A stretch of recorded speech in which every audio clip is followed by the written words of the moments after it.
يقول وارن بافيت أحد أغنى أغنياء العالم وأفضل مستثمريه إنه ليس بالضرورة أن تكون عبقريا لكي تحسن الاستثمار. فكيف تستثمر؟ قبل أن تصبح مستثمرا عليك أن تدير نفقاتك بشكل يمكنك من الادخار، وهنا تبرز أهمية التخطيط المالي، وهو ليس حكرا على الشركات والحكومات، بل يمكن للفرد أن يعد ميزانية لموجوداته ومطلوباته وبيانات لتدفقاته النقدية، ما يسمح له برسم خطة للادخار. ولكن المدخرات تبقى أموالا جامدة لا تنتج ولا تنمو إلا إذا أحسنت استثمارها. كمستثمر عليك أولا أن تحدد كيفية توزيع أصولك وبناء محفظتك الاستثمارية بما يتناسب مع أهدافك ووضعك. أولا، ما هو عمرك وكم لديك من الوقت لتجني ثمار استثمارك؟ ثانيا، ما هي التزاماتك المالية وما هو توقيت الدفعات التي يجب أن تقوم بها؟ فشاب أعزب في بداية مشواره المهني لديه احتياجات استثمارية مختلفة تماما عن رجل في 55 من العمر لديه التزامات بتسديد أقساط أبنائه الدراسية. عامل آخر مهم هو شخصيتك وقابليتك للمخاطر. هل أنت مستعد لتحمل مخاطر إضافية لتحقيق عوائد أكبر؟ جميعنا يرغب في زيادة أمواله، ولكن من كان من الذين يقلقون كثيرا إذا تعرضت استثماراتهم لتدني ولو مؤقت في القيمة، من الأفضل أن يلتزم بخطة استثمارية متحفظة. لا ننسى أن احتمالية تحقيق عوائد أكبر يرافقها ارتفاع في حجم المخاطر التي يجب أن نتعرض لها، وكلما زادت نسبة الأسهم في المحفظة كلما كانت مخاطرها أكبر، عوائدها المتوقعة أعلى، وتدفقاتها النقدية أقل انتظاما.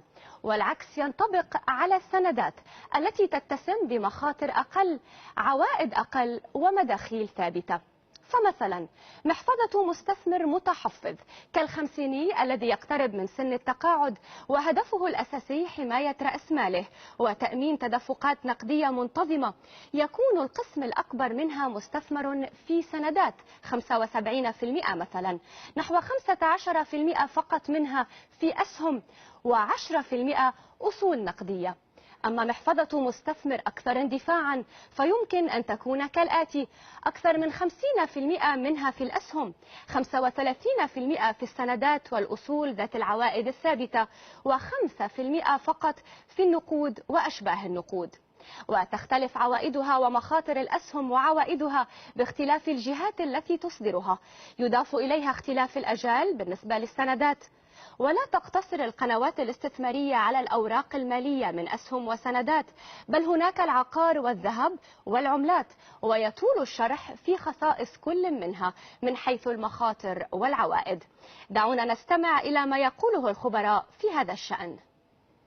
هناك أمور من الضروري اتباعها عند بناء سياسة استثمارية، وهي أيضا الأهداف في الموضوع تتعلق بالعائد المتوقع، إضافة إلى الأفق الزمني ومتى هو سوف يكون سن التقاعد. على سبيل المثال هناك بعض الوظائف التي يكون فيها سن التقاعد أطول من وظائف أخرى.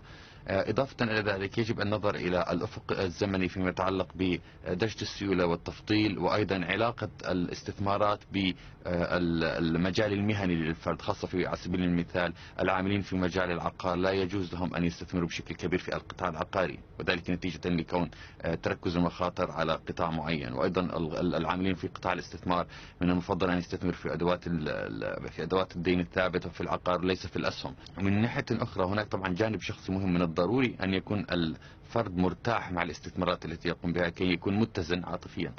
فعلى سبيل المثال أيضا هناك بعض الممارسات الشائعة في أوساط المستثمرين خاصة في سوق الأسهم، وهي متابعة الأسهم بشكل كل دقيقة بدقيقة. من لديهم قد تكون هذه الممارسة جيدة للمضاربين بشكل يومي، ولكن للمستثمرين قد تؤثر على قدرتهم على اتخاذ قرارات سليمة. الاستثمارات المالية تتطلب أيضا الصبر في حالات نجاح الاستثمار والخروج من المراكز والاعتراف بالخطأ عند انخفاضها.